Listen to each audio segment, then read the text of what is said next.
আল্লাহ কি কোথাও বলেছেন তুমি তোমার মুখ ঢাকো? আল্লাহ কি কোথাও বলেছেন তোমার হাতে মোজা পরো, পায়ে মোজা পরো? কোথাও বলেছেন যে তোমার চোখ দুটো বের করে রাখো, পুরাটা কভার করো? এই যে আল্লাহ যতটুকুন বলছেন অতটুকুন করাটা হচ্ছে ফরজ, এর বেশি করা হচ্ছে বাড়াবাড়ি। হে নবী, তুমি মোমেন পুরুষদের বলো তারা যেন তাদের দৃষ্টি নিম্নগামী ও সংযত করে রাখে এবং তাদের লজ্জাস্থান সমূহকে হেফাজত করে। এটাই হচ্ছে তাদের জন্য উত্তম পন্থা।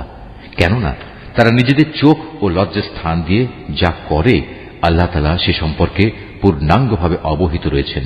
নবী, একইভাবে তুমি মোমেন নারীদেরও বলো তারা যেন তাদের দৃষ্টি নিম্নগামী করে রাখে এবং নিজেদের লজ্জাস্থান সমূহের হেফাজত করে।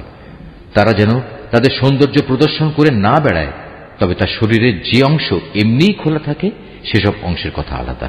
তারা যেন তাদের বক্ষদেশ মাথার কাপড় দ্বারা আবৃত করে রাখে।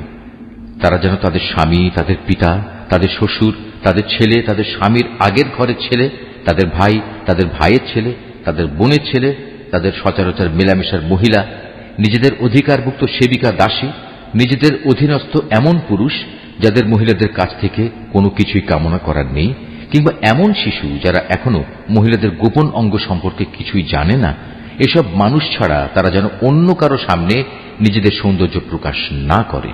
চলার সময় জমিনের উপর তারা যেন এমন ভাবে নিজেদের পা না রাখে যে সৌন্দর্য তারা গোপন করে রেখেছিল তা পায়ের আওয়াজে লোকদের কাছে জানাজানি হয়ে যায়।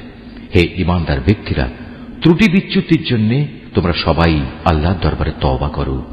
আশা করা যায় তোমরা নাজাত পেয়ে যাবে। তোমরা ঘরে অবস্থান করবে, পূর্বেকার জাহিলিয়াতের জামানার মতো নিজেদের প্রদর্শনী করে বেড়াবে না। তোমরা নামাজ কায়েম করবে, যাকাত আদায় করবে, আল্লাহ তাআলা ও তার রসুলের আনুগত্য করবে। হে নবী পরিবার, আল্লাহ তাআলা মূলত এসব কিছুর মাধ্যমে তোমাদের মাঝ থেকে সব ধরনের অপবিত্রতা দূর করে তোমাদের পাক সাফ করে দিতে চান। হে মানুষ, তোমরা যারা ঈমান এনেছ, তোমরা নবীর ঘরে প্রবেশ করো না। অবশ্য যখন তোমাদের খাওয়ার জন্য আসার অনুমতি দেয়া হয়, তাহলে সে অবস্থায় এমন সময় পর্যন্ত অপেক্ষা করে প্রবেশ করো যাতে তোমাদের খাওয়ার জন্য অপেক্ষা করতে না হয়। কিন্তু কখনো যদি তোমাদের ডাকা হয় তাহলে সময় মতোই প্রবেশ করো। অতঃপর যখন খাবার গ্রহণ শেষ করে ফেলবে তখন সাথে সাথে সেখান থেকে চলে যেও এবং সেখানে কোনো অর্থহীন কথাবার্তায় নিমগ্ন হয়েও না। তোমাদের এই বিষয়টি নবীকে কষ্ট দেয়। সে তোমাদের এই কথা বলতে লজ্জাবোধ করে, কিন্তু আল্লাহ তাআলা সত্য বলতে মোটেই লজ্জাবোধ করেন না। হ্যাঁ, তোমাদের যদি নবী পত্নীদের কাছ থেকে কিছু চাইতে হয় তাহলে পর্দার আড়াল থেকে চেয়ে নিও। এটা তোমাদের ও তাদের অন্তরকে পাক সাফ রাখার জন্য অধিকতর উপযোগী।